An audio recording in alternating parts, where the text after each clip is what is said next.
বজালিৰ বিভিন্ন প্ৰান্তত দুষ্প্ৰাপ্য পশুধন নিধন কৰি ৰাইজৰ ৰোষত পৰিল চিকাৰী। হাতত বাটলু গুটি লৈ গছত জিৰণি লোৱা চৰাই মাৰি ফুৰা দুটা চিকাৰীক আজি দলৈ গাঁৱত ৰাইজে হাতে লোটে আটক কৰে। বাইকেৰে খালবাৰীৰ পৰা চৰাই মাৰিবলৈ অহা দুটা চিকাৰীক ৰাইজে আটক কৰি গোটাই দিলে আৰক্ষীক। চিকাৰী দুটা হত্যা কৰা কেইবাটাও দুষ্প্ৰাপ্য চৰাই উদ্ধাৰ কৰে প্ৰকৃতিপ্ৰেমী ৰাইজে। এনেধৰণে প্ৰকৃতি ধ্বংস কৰা দুষ্কৃতিকাৰীৰ বিৰুদ্ধে বন বিভাগ নীৰৱ কিয় বুলি প্ৰশ্ন সাধাৰণ ৰাইজৰ। য'তে দেখে এনে চিকাৰীৰ বিৰুদ্ধে ৰাইজ কঠোৰ হোৱাৰ আহ্বান একাংশ প্ৰকৃতিপ্ৰেমীৰ।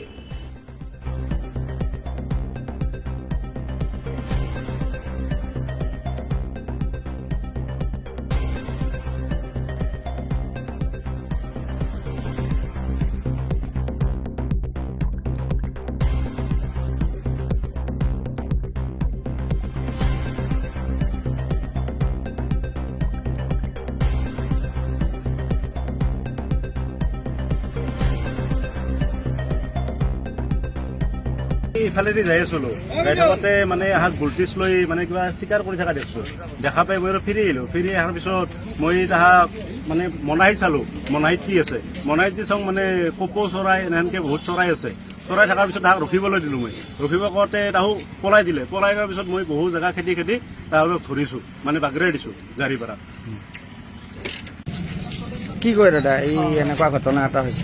আজি মানে বিৰবিৰাৰ এই খালী ঠাইখিনিত এই ভাইটি মণিপুৰীয়াৰ কি নাম আছিলে, মৃদুলে আহি মানে দেখা পাইছে। হঠাতে মানে তেওঁ গছত মানে চৰাই পৰি আছিলে, বিলুপ্ত হ'ব ধৰা চৰাই পৰি আছিলে। তাত মানে গুলটি চেদি অলৰেডি ৬-৭টামান মাৰিছে।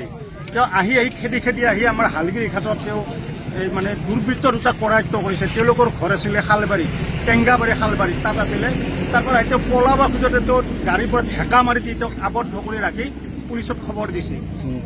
আমি খুব দুখিত, ৰাইজ বহুত লগ লাগিছে ইয়াত, প্ৰকৃতিপ্ৰেমী ৰাইজ লগ লাগিছে। এনেকৈ কপৌ চৰাই, এই ভাটুকটোক বা জালুক খুইটা, হতিতি এইবিলাক চৰাই মানে নিধন কৰিছিলে। ৮টা চৰাই আমি ইয়াতে মৃত অৱস্থাত পাইছোঁ আৰু প্ৰকৃতিপ্ৰেমী ৰাইজে লগ হৈ পুলিচ মাতি আনি তেওঁলোকক চমজাই দিছে।